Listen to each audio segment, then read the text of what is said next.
कड़ाके की सर्दी ने हरिपुर को जकड़ रखा था।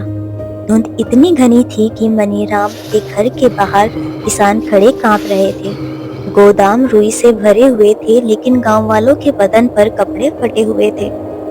वातावरण में जैसे मौत जैसा सन्नाटा था, जिससे सिर्फ खांसी और लोगों के ठिठुरने की आवाज आ रही थी, जो कि सन्नाटे को तोड़ रही थी। ए बुड्ढे बिरजू, सीधा खड़ा रह, हंसना बंद कर, लालाजी आ रहे हैं। और ओए रजनी की बच्ची किट्टू, ये फटी हुई गुड़िया लेकर यहाँ भीड़ मत लगा, निकल यहाँ से। कमल अंकल, मेरी गुड़िया को ठंड लग रही है, थोड़ा सा रुई का टुकड़ा दे दो ना, जिससे इसके गर्म कपड़े बना सकूं। बस हथेली भर दे दो। रुई? अरे ओ किट्टू, रुई अमीरों के नसीब में होती है। तेरी गुड़िया को भी आदत डलने दे ठंड की। यह गरीब का टिक्का है, इसे लगा रहने दे। कमल, इन सबको हटा यहाँ से, सेठ विमल आने वाले हैं और ये सारी रुई आज ही शहर जाएंगी। लाला जी, रजाई तो दूर, कफन भी नसीब नहीं होगा हमें आपके रहते। खून पसीना हमारा, मजे आपके। भगवान सब देख रहा है। इस ठंड में अगर कोई बच्चा मर गया तो उसकी हाय ले डूबेगी आपको। भगवान को भी ठंड लग रही होगी, जा उसे भी मेरी पुरानी सोल दे आ। और सुन, कल तक ब्याज नहीं आया तो अपनी झोपड़ी खाली कर देना। चलो काम पर लगो सब। चल किट्टू, रोने की जरूरत नहीं है, लाला का दिल पत्थर का है, वहाँ से कोई रुई नहीं निकलेगी और आंसुओं से पेट नहीं भरता, ना ही ठंड जाती है।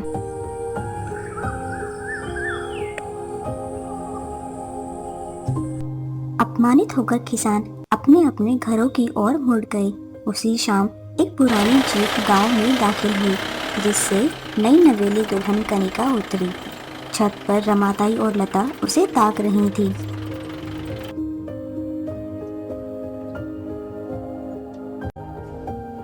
देख रमाताई, आ गई नई बहू, शहर की लगती है, कितनी नाजुक है। यहाँ की बर्फीली हवाओं में तो ये फूल मुरझा जाएगा। अरे कैसी बहू, कैसा स्वागत, यहाँ खुद के लाले पड़े हैं, देखना 2 दिन में ही भाग जाएगी ये। हमारे नसीब में तो बस ठिठुरना लिखा है, सुहाग रात पर भी इसके दांत किटकिटाएंगे बेचारी के।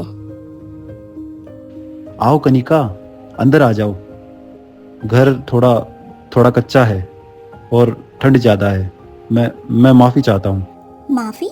किस लिए?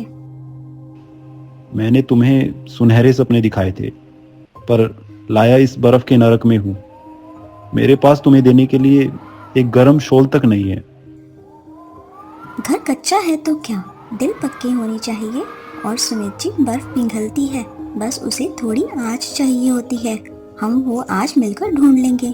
पर माँ जी कहाँ है? वो आंगन में आग के पास हैं। माँ जी, आप यहाँ आंगन में क्यों लेटी हैं? वो चादर, ये चादर तो बहुत पतली है माँ जी। बहू बहू, तुम आ गई, अंदर आ जाओ बेटी, यहाँ ठंड जानलेवा है। तुम अभी नई हो, तुम्हें नजर लग जाएगी। नजर ठंड को नहीं लगती माँ जी, इंसान को लगती है। ठंड तो आपको भी लग रही है। हमारे पास रजाई क्यों नहीं है? मैंने रास्ते में देखा था, खेतों में तो बहुत रुई है, पूरा गांव सफेद चादर से ढका है, ऐसा लग रहा था। वो रुई हमारी नहीं है बहू, लाला की है। हम तो बस मजदूर है, हमने मांगना छोड़ दिया है। मजदूर? मजदूर है तो क्या हम इंसान नहीं? नसीब तो खुद लिखना पड़ता है माँ जी। अगर हम उसे उगा सकते हैं तो ला भी सकते हैं। मैं भीख नहीं मांगूंगी, मैं अपना हक बनाऊंगी।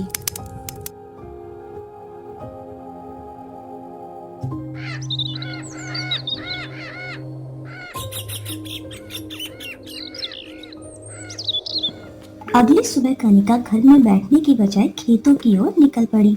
मास्टर मोहनदास बंद स्कूल के बाहर उदास बैठे थे। बहू, कहाँ जा रही हो? स्कूल तो बंद है, बच्चे ठंड में ठिठुर रहे हैं, शाही भी दबात में जम गई है, शिक्षा का सूरज इस कोहरे में डूब गया है। मास्टर जी, मैं उसी ठंड का इलाज ढूंढने जा रही हूँ। जब तक शरीर गर्म नहीं होगा, दिमाग कैसे चलेगा? कनिका खेतों में पहुंची और कटाई के बाद बची कुची खराब रुई, बेकार घास और धान का भूसा चुनने लगी। तभी कमल वहां आ धमका। ये नहीं बहू, क्या कर रही है? लाला जी के खेत से तिनका भी उठाना मना है। भैया, लाला जी ने फसल पर कब्जा किया है, कचरे पर नहीं। यह घास और फटी हुई रुई तो वैसे भी वो जला देते हैं। मैं सफाई कर रही हूँ, कोई हर्ष है क्या? या कचरे पर भी टैक्स लगा दोगे अब आप? टैक्स? टैक्स नहीं, मतलब सफाई। ठीक है, कर लो सफाई, पर लाला जी को पता चला तो? खैर खैर, मुझे क्या, पागल औरत। नहीं चाची, कमल अंकल से भी नहीं डरी आप यहाँ कचरा क्यों चुन रही हो? लोग आपको पागल कहेंगे। रमा ताई तो कह रही थी तुम पर शहर का भूत सवार है। गोलू, ठंड डरने से नहीं भागती, यह कचरा नहीं, हमारी गर्मी है। अगर तुम ठंड में ठिठुरना नहीं चाहते तो मेरी मदद करो। अरे वाह चाची, आप कुछ जादू करने वाली हो क्या? हे भगवान, घोर कलयुग। नहीं, बहू खेत पर खड़ी है। कनिका, क्या तमाशा है? हमारी नाक कटवाएगी क्या? ताई, तमाशा वो है जो हम हर रात ठंड में ठिठुर कर करते हैं। इज्जत ढकने के लिए कपड़े चाहिए और जान बचाने के लिए गर्मी। मैं वही इंतजाम कर रही हूँ। सुमन, तुम देख क्या रही हो खड़ी खड़ी? आओ मेरे पास, आओ मेरी मदद करो। आ रही हूँ दीदी, मेरे पास भी कुछ पुरानी धोतियाँ हैं। मैं कब से कुछ करना चाहती थी पर हिम्मत ही नहीं थी।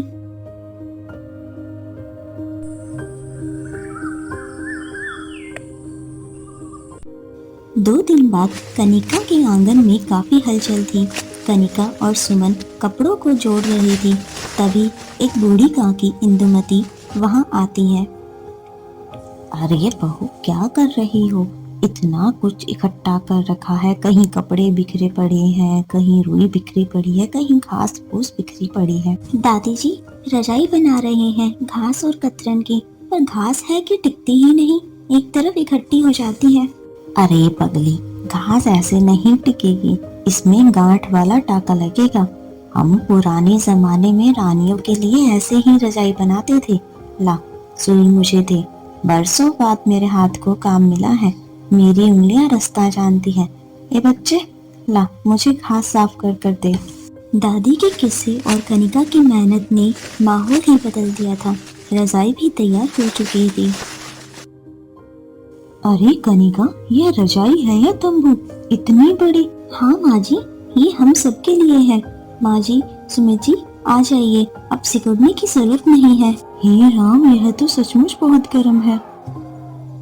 रात के सन्नाटे में जब पूरा गांव ठंड से कांप रहा था, पड़ोस की माला की छत से रोने की आवाज आ रही थी। अरे माला, तेरे घर से बच्चे क्यों रो रहे हैं? वहाँ देख, कनिका के घर से कितनी हंसी की आवाजें आ रही हैं। पूछ तो सही, क्या जादू है? कनिका, ओ कनिका, तुम्हारे पास कौन सा जादू है? लाला से ऐसा क्या समझौता कर लिया तुमने? माला दीदी, यह जादू नहीं, यह एकता की गर्मी है। दीवार फाड़कर इधर आ जाओ। रजनी दीदी, किट्टू को लेकर भी आ जाओ। शर्म छोड़ो, जान बचाओ। चलो बच्चों, आज चाची के घर सोएंगे। जैसे ही माला और रजनी बच्चों के साथ उस विशाल रजाई के अंदर घुसे, माहौल ही बदल गया था। माँ देखो, यह रजाई कितनी गर्म है। मेरी गुड़िया को भी अब ठंड नहीं लग रही। यहाँ तो बिल्कुल धूप जैसा लग रहा है। अरे सच में कनिका, तूने तो कमाल कर दिया। हाँ, साथ में सो रहे हैं तो कितनी गर्म है ये रजाई। ऐसा लग रहा है मानो अंगीठी ही जल रही हो। काश ये अकल हमने पहले ही लगा ली होती। हम ऐसे ही फालतू में ठंड में मरे जा रहे थे। माँ देखो, ये रजाई कितनी गर्म है। अब उंगलियां भी नहीं कांप रही। आज तो मैं अपना पूरा पाठ याद कर लूंगा। कनिका बेटी, तूने तो संगठन में शक्ति है का पाठ आज सच में पढ़ा दिया। चलो बच्चों, आज यही क्लास लगेगी और आज हम इतिहास नहीं भविष्य लिखेंगे। लाला मनीराम अपनी हवेली में बेचैन था। उसे गांव से आने वाली हंसी चुभ रही थी। सुन रहा है कमल, ये हंसी की बगावत है। अगर इनका डर खत्म हो गया तो मेरी हुकूमत भी खत्म हो जाएगी। मुझे ही कुछ करना होगा। चलो पटवारी के पास। लाला अपने दोस्त पटवारी को लेकर सीधा कनिका के आंगन में आ धमका। बहुत मजे ले लिए गर्मी के। सुनिए गांव वालों, ये जो कूड़ा कचरा घास और रुई आपने जमा की है, ये सब मेरी जमीन की पैदावार है। कानूनन ये चोरी है। पटवारी जी, जब्त कर लीजिए इसे। जी, सरकार के रिकॉर्ड के मुताबिक खेत में हर होने वाली चीज पर जमीन के मालिक का हक होता है। ये रजाई अवैध है। हे बाबा, अब हमारा क्या होगा? हम लाला से नहीं जीत सकते।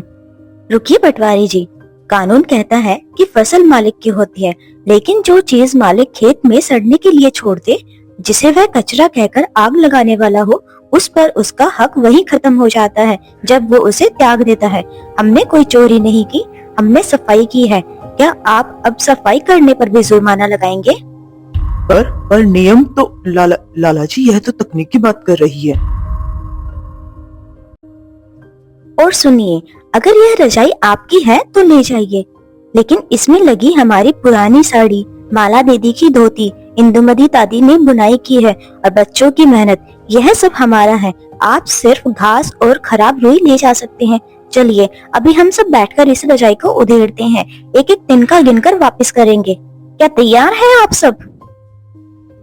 हाँ हाँ बेटी, क्यों नहीं, चलो इसको उधेड़ते हैं अब हम। चलो पटवारी, इन पागलों के मुंह नहीं लगना। देख लूंगा तुम सबको। ये सर्दी अभी खत्म नहीं हुई है। याद रखना, जब बर्फ गिरेगी तब मेरे पास ही आओगे। ऐसे ही कुछ दिन बीत जाते हैं। कनिका के दिमाग में एक और प्रस्ताव आया। काकी, माला दीदी, अब से हम अलग अलग खाना क्यों बनाएं?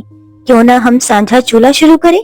रजाई के बीच एक अलग आग जलाएंगे, वहीं सब खाना बनाएंगे, लकड़ियां भी बचेंगी और अनाज भी बचेगा। सही कह रही हो कनिका, मेरे पास कुछ मक्का है। हाँ, मेरे पास थोड़ा गुड़ है। तो तय हुआ, आज दावत होगी और हम लोहड़ी भी मनाएंगे। लोहड़ी की रात रजाई के चारों ओर आग जल रही थी। रमाताई ढोलक बजा रही थी। हवा में गुड़ और मक्के की खुशबू खूब बह रही थी। लाला ने छत से देखा और कलवा को बुलाया। कलुआ, तुझे 50 किलो गेहूं चाहिए ना? जाओ उस कनिका की रजाई से अपना हिस्सा काट कर अलग कर ले। कह देना तुझे उनके साथ नहीं सोना, फूट डालनी है। जी मालिक, 50 किलो गेहूं? हाँ, अब मेरे बच्चे भूखे नहीं सोएंगे। कलवा कैंची लेकर रजाई के पास पहुंचा। नाच गाना रुक गया, सन्नाटा छा गया था। अरे ओ कलवा, कैंची क्यों लाया है? अपनी ही गर्मी को काटेगा? पागल हो गया है क्या? ताई, लाला ने गेहूं दिया है। पेट की आग इस रजाई की गर्मी से बड़ी है। मुझे अलग होना है। कलवा काका, गेहूं तो कुछ दिन में ही खत्म हो जाएगा, लेकिन यह ठंड, ये तो 4 महीने रहेगी ना। लाला गेहूं इसलिए नहीं दे रहा कि उसे आपको फिक्र है, वो इसलिए दे रहा है क्योंकि उसे हमारी एकता से डर लग रहा है। आज रजाई काटोगे, कल लाला फिर तुम्हें काट देगा। सोच लीजिए, क्या ये 50 किलो गेहूं क्या आपके लिए अपने भाइयों का साथ छोड़ने के लिए काफी होंगे? कलवा काका, रजाई मत काटो ना, फिर हवा अंदर आ जाएगी और मुझे ठंड लगेगी। नहीं, मैं लाला को गेहूं वापस कराऊंगा। मुझे रजाई की गर्मी चाहिए, अकेलेपन की रोटी नहीं। लाला, ले रख अपना गेहूं। हम भूखे ही रह लेंगे लेकिन अलग नहीं होंगे। ऐसे ही कुछ समय बीत जाता है। 1 महीने बाद एक भयानक बर्फीला तूफान आया। हवाएं इतनी तेज थी कि कच्चे घरों की छतें उड़ने लगी। आसमान काला पड़ गया था। कनिका दीदी, तूफान बहुत तेज है, यह हमारी रजाई उड़ा ले जाएगा। नहीं उड़ा पाएगा माला, नहीं उड़ा पाएगा। हम सब लोग रजाई की डोरियों को कसकर पकड़ लेते हैं। अपनी अपनी छतों के कुंडों में फंसा दो। बच्चे, बीच में आ जाओ वरना तुम्हें खतरा है। यह रजाई सिर्फ ओढ़ने के लिए नहीं, हमारी छतों को बांधने के लिए भी हमारा काम करेगी। एक दूसरे का हाथ मत छोड़ना, मेरी गांठें नहीं खुलने वाली है इस रजाई की। कस के पकड़ रहे हैं हम सब। यह हवा हमारा इम्तिहान ले रही है। अरे वाह भाई, बाहर मौत नाच रही है और हम यहाँ सब इतने सुरक्षित हैं। यह रजाई 2 किले से भी मजबूत है। माँ देखो, ये रजाई कितनी गर्म है। बाहर बहुत हवा चल रही है, पर यहाँ तो हमें माँ की गोद जैसा लग रहा है। अगले दिन तूफान थमता है। सुबह सुबह लाला मनीराम अपनी हवेली की छत पर कांपते हुए आता है। उसकी छत की कपेल उड़ चुकी थी, वो ठिठुर रहा था। ये क्या है? मेरा महल हिल गया और इन फकीरों की रजाई नहीं हिली। ये सब काम पर क्यों नहीं आए? और ये रंग बिरंगा समुद्र क्या है? जा आग लगा दे इसे। माफ करना मालिक, क्या बड़बड़ा रहा है? आग लगा। नहीं लगा सकता। कल रात जब हवेली की छत हिल रही तो मुझे बहुत ठंड लग रही थी। मैं भी चुपके से उसी रजाई में जाकर घुस गया था। क्या तू भी गद्दार? तूने मेरा नमक खाया है। गद्दार नहीं मालिक, इंसान हूँ। नमक से ठंड नहीं जाती। वहाँ अंदर कितना सुकून है। नफरत की आग से वो रजाई की गर्मी ज्यादा अच्छी है। आप भी एक बार आकर देखिए। लाला गुस्से और शर्मिंदगी से नीचे आया और गुस्से में रजाई खींचने लगा, लेकिन रजाई हिली तक नहीं। और अंदर से गोलू और किट्टू ने लाला को देख लिया और बोले, लाला अंकल, आप भी आ जाओ, बाहर बहुत ठंड है, हम थोड़ा खिसक जाएंगे। देखिए यहाँ कितनी जगह है। तू मुझे बुला रही है बेटा? मैंने तुझे भगाया था, मैंने तुझे रुई नहीं दी थी। लाला जी की आंखों में आंसू आ निकले। उसका अहंकार उस एक पल में ही पिघल गया। तभी वहां शहर से रमन नाम का एक इन्फ्लुएंसर कैमरा लेकर पहुंचा। अद्भुत दोस्तों, ये 300 बीघा की रजाई नहीं, ये 300 दिलों की धड़कन है। मैंने ऐसा नजारा दुनिया में कहीं नहीं देखा। 1 साल बाद लाला मनीराम कनिका के घर के बाहर खड़ा था। वो बदल चुका था। चेहरे पर अब वो क्रूरता नहीं थी, शांति थी। कनिका बेटी, गांव वालों से कहो मेरे खेत में काम कर ले। मैं अब वो लाला नहीं रहा। मैंने गोदाम खोल दिए हैं, जो चाहिए ले लो। लाला जी, अब हम रुई उगाते भी हैं और ओढ़ते भी हैं, और जो बचती है उससे दूसरों को घर में भी बांटते हैं। रुकिए, लाला जी को ये रजाई दे दीजिए ताई, शायद इनसे उनके दिल की गर्मी भी, बची कुची बर्फ भी पिघल सके। इसमें हम सबकी माफी भी सिली हुई है। और हाँ, कल सांझा चूल्हा है, जरूर आइएगा लाला जी खाना खाने के लिए। शुक्रिया बेटी, आज मुझे असली दौलत मिल गई, मैं जरूर आऊंगा। दीदी देखो, आसमान भी हमारी रजाई जैसा लग रहा है, तारे इसके बटन जैसे लग रहे हैं। हाँ किट्टू, क्योंकि आज हमने जमीन पर आसमान उतार लिया है। जब तक हम जुड़े हैं, हरेपुर में कभी भी ठंड नहीं आएगी, ना मौसम की और ना दिल की।